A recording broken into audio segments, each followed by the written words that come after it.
This is Marietta from the Business Champion Show. Every week, I sit down with people who build our communities, small business owners, dreamers, and doers who turn challenges into opportunities. Their journeys remind us that success is about heart, courage, and connection. Join me as we celebrate the champions among us, right here in Connecticut and beyond. Visit thebusinesschampion.com and be part of our growing community. Let's do this. Hello and welcome to the Business Champion Show. I'm your host, Marietta Kemmerer. Our favorite restaurant closed. Now what is our topic today? Oh, you felt it too, didn't you? You drove by and the lights were off. The sign was gone. A handwritten note on the door, thank you for your support. Yes, our favorite restaurant closed. And what prompted me to do the show yesterday, I heard it on television that another restaurant closed. Busy area and so forth. And that really prompted me to do the show. And it wasn't just about food, it was the booth we always ask for, the waiter who knew our order, the birthdays, the first dates, the let's just get out of the house nights. It was routine. It was comfortable. It was familiar. So now what? Tonight, we're not just talking about why restaurants close. We're talking about what it really means when something we love disappears. The business side, the emotional side, and the hard truth behind those closed doors. Because when a place we share shuts down, it forces a bigger question. Were we just customers or were we supporters? Let's talk about this, okay? You tuned into the Business Champion Show. I'm Marietta Kemmerer, your host, and let's start this. Let's look at a few realities. Around 60% of restaurants close within 3 to 5 years. The profit margins are often only 3 to 5%. Rent increases, labor costs increase, food prices increase, insurance increases. One slow season can cause permanent damage. And we know that, especially around the winter time, the constant change in weather, the snow, ice, and so forth. We know that. We really, really know that. So restaurants are emotional spaces operating on razor thin economic margins. And sometimes one bad month is all it takes, and how true it is. And I am not a restaurant expert, um, meaning from the business building side of it.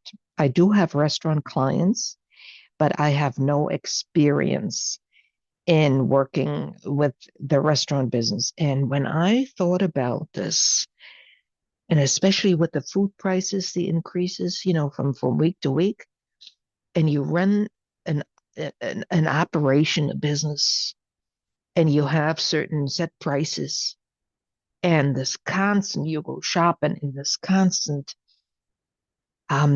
increase, how you have to adjust. Um, that's not something for me. That's just one thing. Then you got to worry about that you have the right chef, unless you're the one who cooks. But then hopefully nothing will happen to you. Can't break a foot or arm or leg, if you will, because you're the only one cooking. Then the help you have to have that doesn't show up from time to time. There are so many different layers of the business. I said, oh my God, I had never really thought about and immersed myself into it. And I was trying to get an expert on the show that didn't work out. So I said, I really like to do the show. And from what angle can I speak since I'm not the expert? But what I decided to put together, I think we can all identify with. So yes, it only takes one bad month and it's done. So let's get into it a little more. We loved it, but we didn't go. Now be honest. How many times did you go to your favorite restaurant last year? Come on. How many times? One time? We say we love local businesses. We say we want to support them. We say we should go there again. But love without frequency is not support. Did you hear that? Love without frequency is not support. Restaurants survive on repeat customers, not compliments. One visit every 6 months does not sustain payroll. So here's the question. Do we confuse appreciation with commitment? I don't think people think about it. So um, we want our happiness when we go there, and that's about it. That's what I would say. So let's talk about experience versus food. Sometimes the food is fine, but something feels off. No greeting, no eye contact, no energy, no warmth. People don't return only for food. They return because they felt seen. So this reminds me, I had a birthday, January 8th, and we went to this local restaurant. We had been there before, never had a problem. I happen to really love pizza. I go out in a snowstorm for pizza to get pizza. So I never had any complaints when I was eating the pizza. And the minute we walked in, the lady started annoying me because it was like, okay, her light bulb went on. Okay, no problem. I mean, she had customers to attend to. But she had a conveyor belt mentality. And on the back of their shirts, they said over 35 years. Make a long story short, it was the worst birthday meal I've ever had because something was off in the kitchen. And when I said, has the cook changed? Oh, no, no, no. They're still the owners are there. And we've been in business for over 35 years. I don't care how many times, how often you've been in business or how long you've been in business. I don't give a rat's behind. So from the moment we walked in, she hardly acknowledged us and it was a mechanical thing. And I minded that. No real true greeting. Did you like this? Did you like this? Can I do this for you? No, no. Anyway, so don't feel too confident if you've been in business for a while. I know the chef was well because the pizza was hard to crust as anything. The bread made from the same dough was hard as anything. And I'm surprised. I mean, they were not only off, they were out mentally. And those are people they've been there for a while, meaning the waitresses and everything. They're not going to say anything to the owner, go back in the kitchen. Hey, we got one on table six. She's complaining. They wouldn't do that. They're afraid to lose their job because you can't say anything to certain owners because they always do it right and they don't want to hear complaints. I don't want to support somebody like that. And I didn't say anything because my adult kids were taking me out for my birthday and I didn't want to be the one complaining because otherwise I would have let them have it. That's how I am. I take care of things right away and in a nice tactful way. When I'm saying in a tactful way, they may not think it's nice because you're confronting them. I don't care. So, but I didn't say anything. I called them the next day. I would never go there again. I would never, ever go there again, ever. Okay?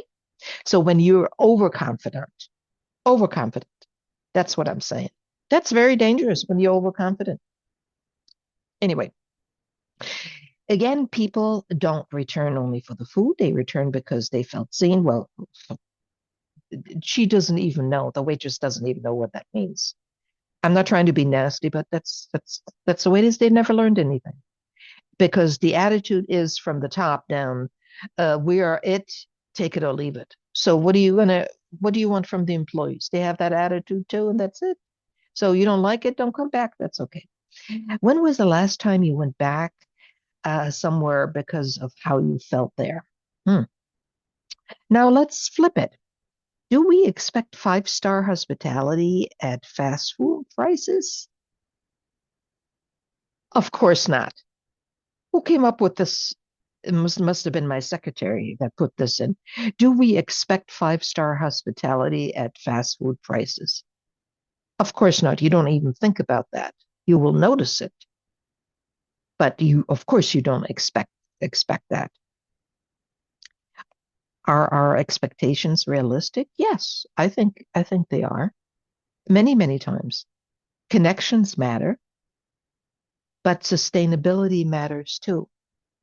So we're aware if we go to a fast food place, whether it's a coffee place, and they're waiting on us and give us a smile, and that's it. We pay, that's the end of it.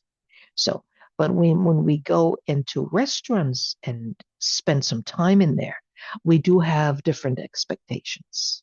And especially if you go back again and again and again. So maybe they have constant turnover. Maybe the new waitress won't even recognize you. How could she? She wasn't even there last time. So when you see a constant turnover.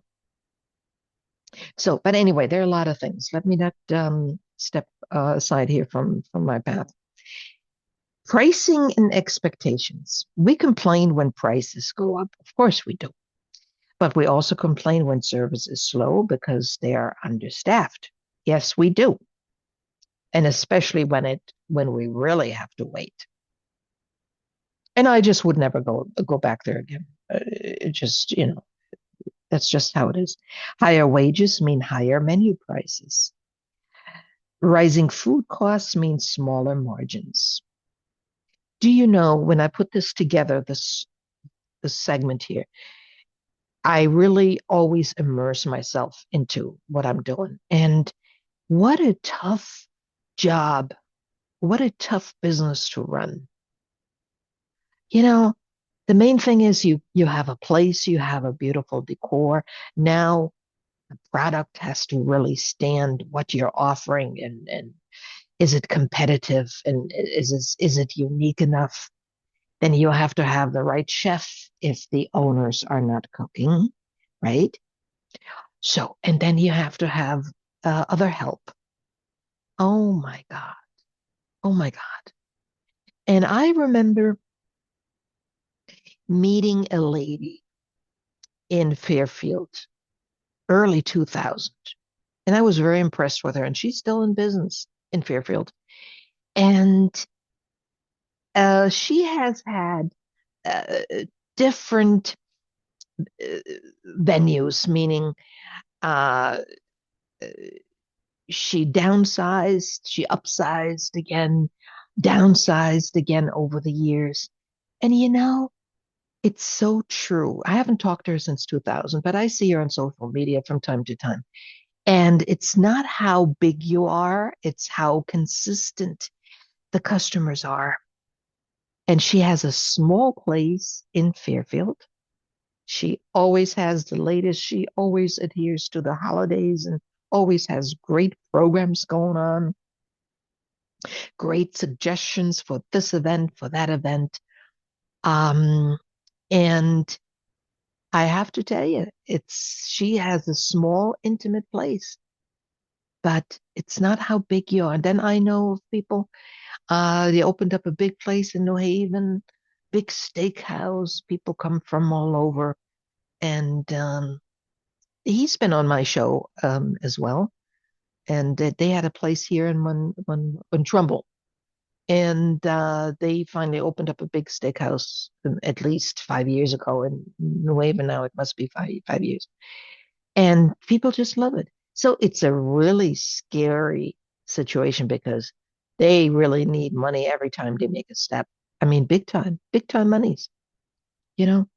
So I can see it takes so long to build a following. And you constantly have to be reinventing yourself with the food, with the programs that you offer. And this lady in Fairfield, she does. As a matter of fact, maybe I'll contact her sometimes and have her on the program. I'm very impressed with her. And she did work with, she was telling me in early 2000, I had just come back from Europe, that she worked with all celebrities, including Michael Jackson. I remember that. I was very impressed with her. So here, let me ask you an honest question. Would you rather pay $3 more or see the place close?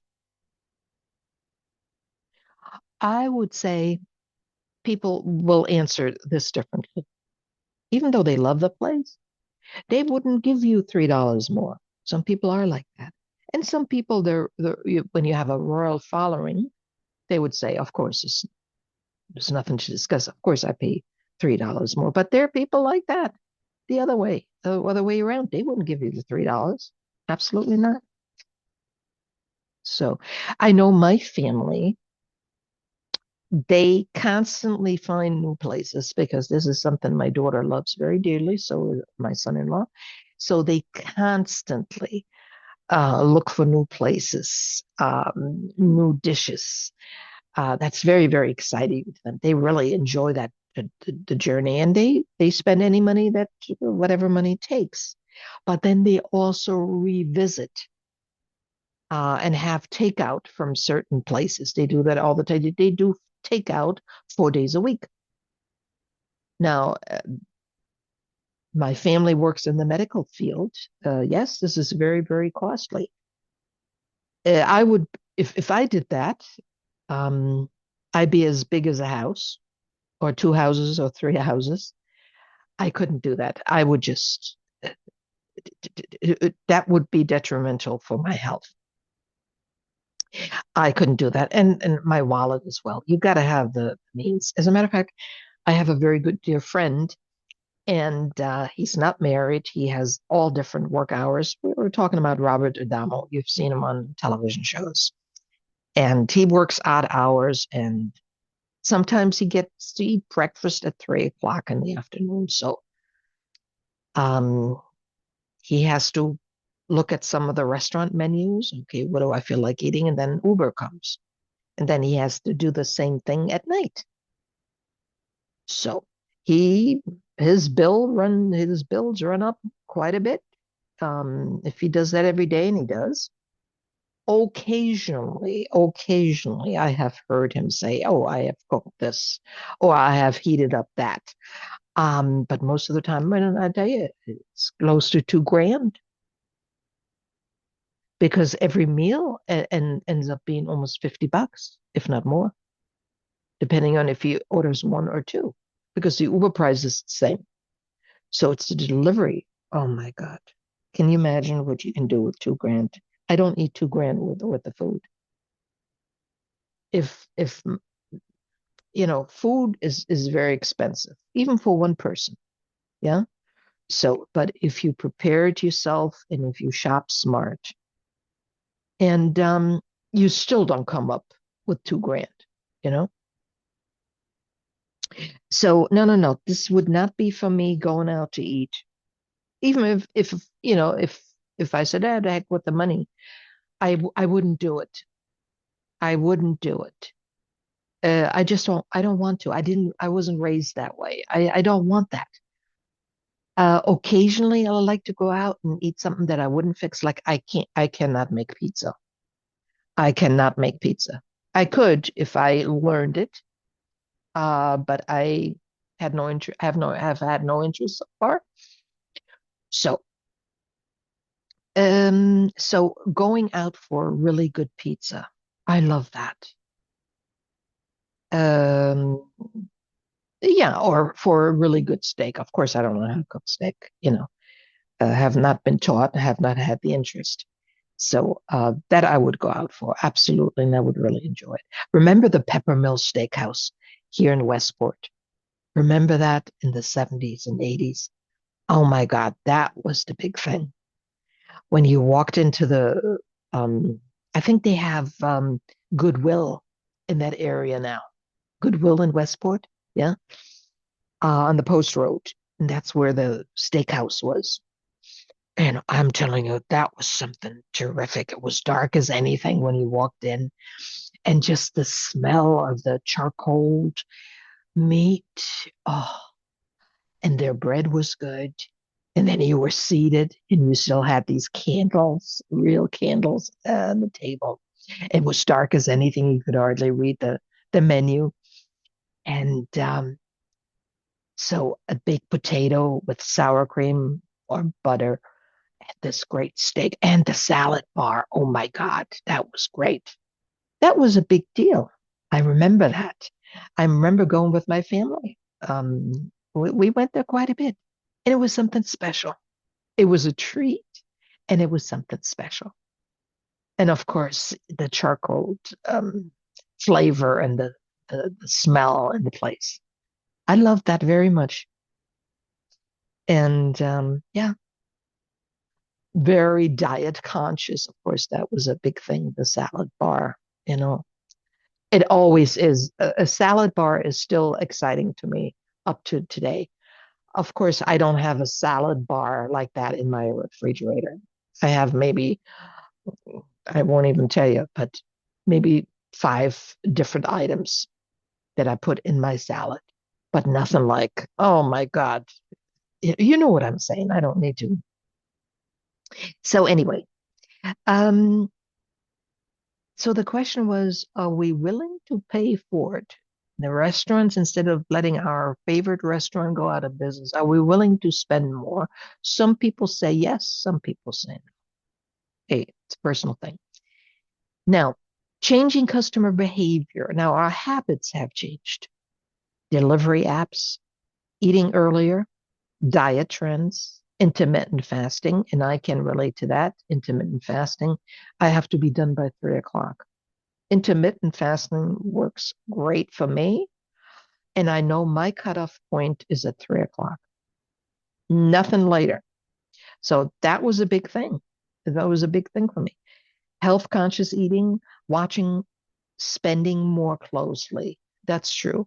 And when you go out to eat, oh, here and $100, here and $50. We went to one of the big steakhouses in Bridgeport, and this was also something very special to me. We must have dropped $800 that night. It was my daughter's birthday. So the four of us, my son-in-law, my